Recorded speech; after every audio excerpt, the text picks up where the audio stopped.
में ज्यादा ही ज्यादा से और भी इम्प्रूव हो जाएगा। जी अजेश, तो बहुत बहुत आपका शुक्रिया अदा करना चाहेंगे और पीएम के इस दौरे के ताल्लुक से लगातार आपसे आज दिन भर अपडेट भी लेते रहेंगे।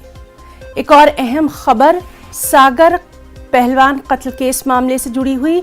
एक और पहलवान को गिरफ्तार किया गया है। सुशील के साथी रोहित को पुलिस ने गिरफ्तार किया है। पुलिस को रोहित की तलाश थी।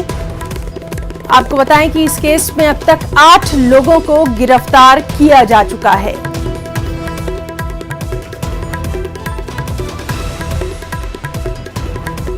तो सागर कत्ल केस मामले में एक और पहलवान को गिरफ्तार किया गया है। सुशील के साथी रोहित को पुलिस ने गिरफ्तार किया है। रोहित की तलाश थी और जिस तरह से ये वीडियो वायरल हुआ है, इस वीडियो में साफ तौर पर देखा जा सकता है कि जो पहलवान सागर है उसको कितनी बेदर्दी के साथ मारा गया था और अब पुलिस तमाम पहलुओं से जांच कर रही है। अभी तक इस केस में 8 लोगों को गिरफ्तार किया जा चुका है। हमारे साथ मौजूद हैं हमारे नुमाइंदे दिल्ली से शंकर आनंद। शंकर, बेहद अहम इस वीडियो को माना जा रहा है क्योंकि इसमें तमाम तर तस्वीर साफ हो जाती है। आपसे हम तफसीलात जानना चाहेंगे, अभी तक क्या कुछ कार्रवाई, और ये भी जिस तरह से सुशील की तरफ से लगातार कहा जा रहा था कि वो बेकसूर है, तस्वीरें कुछ और कह रही हैं।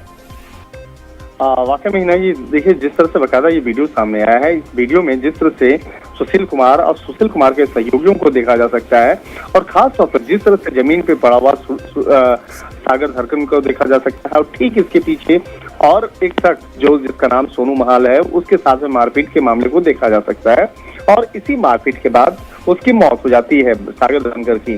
तो इस मामले में मामले की गंभीरता को देखते हुए इस वीडियो की भी आगे फोरेंसिक जांच क्राइम ब्रांच करवा रही है जिससे कि ये पता चल सके कि इस वीडियो में कहीं गलत तो नहीं हुआ है। हालांकि ये वीडियो जो है कोई सीसीटीवी का नहीं बल्कि एक मोबाइल फोन का बनाया हुआ है जो उसके साथी प्रिंस के द्वारा बनाया गया था। इस मामले में एक और महत्वपूर्ण जानकारी देना चाहेंगे, एक रोहित नाम के एक शख्स की गिरफ्तारी हुई है जो पहलवान है और वो सुशील का साथी रहा है और वो मौके पे भी मौजूद था।